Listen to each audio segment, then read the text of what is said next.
নমস্কাৰ। আজি শাওণ মাহৰ 15 তাৰিখ 1 আগষ্ট মঙলবাৰ 1945 শকাব্দ 1430 ভাস্কৰাব্দ 2023 ইংৰাজী চন।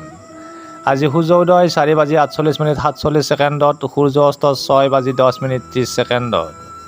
আজি পূৰ্ণিমা তিথি ৰাত্ৰি ঘণ্টা 12:01:49, নক্ষত্ৰ উত্তৰাহাৰা, দিনৰ ঘণ্টা 4:03:50। আজি জন্মত মকৰ ৰাশি। মৰণত দোষ 3 পাত, দিনৰ ঘণ্টা 4:03:50 যোৱাত মৰণত দোষ 1 পাত। আজি আদ্য ঋতু হ'লে 7 দিনীয়া সুভগা যোগ। আজিৰ দিনটোত যাত্ৰা নাই। যোগিনী বায়ুকোণত ৰাত্ৰি ঘণ্টা 12:01:49 যোৱাত পূবত। আজিৰ দিনটোৰ ৰাশিফল। মেষ ৰাশিৰ জাতক জাতিকাসকলৰ প্ৰণয় লাভ, আশাৰ সঞ্চাৰ, আনৰ দ্বাৰা উপকৃত। বৃষ ৰাশিৰ জাতক জাতিকাসকলৰ বন্ধু বিৰোধ,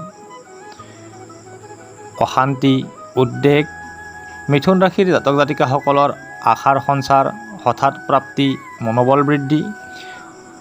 কৰ্কট ৰাশিৰ সমস্যা সমাধান, প্ৰেমত শুভ ফলৰ প্ৰভাৱ, ভোগবিলাস। সিংহ ৰাশিৰ জাতক জাতিকাসকলৰ অৰ্থ লাভ, মনত আনন্দ, শুভ কাৰ্য।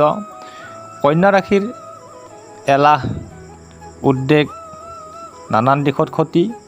তুলা ৰাশিৰ জাতক জাতিকাসকলৰ সম্পদ লাভ, প্ৰশংসা লাভ, মনত আনন্দ। বৃশ্চিক ৰাশিৰ মানসিক দুশ্চিন্তা, কাৰ্যনাশ, সমস্যা বৃদ্ধি। ধনু ৰাশিৰ জাতক জাতিকাসকলৰ ভ্ৰমণৰ যোগ, মনত উঠা, লাখ বিলাস। মকৰ ৰাশিৰ জাতক জাতিকাসকলৰ দৈহিক অসুস্থতা, ধনক্ষয়, বিবাদৰ যোগ। কুম্ভ ৰাশিৰ জাতক জাতিকাসকলৰ প্ৰশংসা লাভ, কাৰ্যসিদ্ধি, আনৰ দ্বাৰা উপকৃত। মীন ৰাশিৰ জাতক জাতিকাসকলৰ হঠাৎ প্ৰাপ্তি, মনোবল বৃদ্ধি, প্ৰেমত শুভ ফলৰ প্ৰভাৱ দেখা যায়। আজিৰ দিনটোৰ ৰাশিফল ইমানেই। ধন্যবাদ।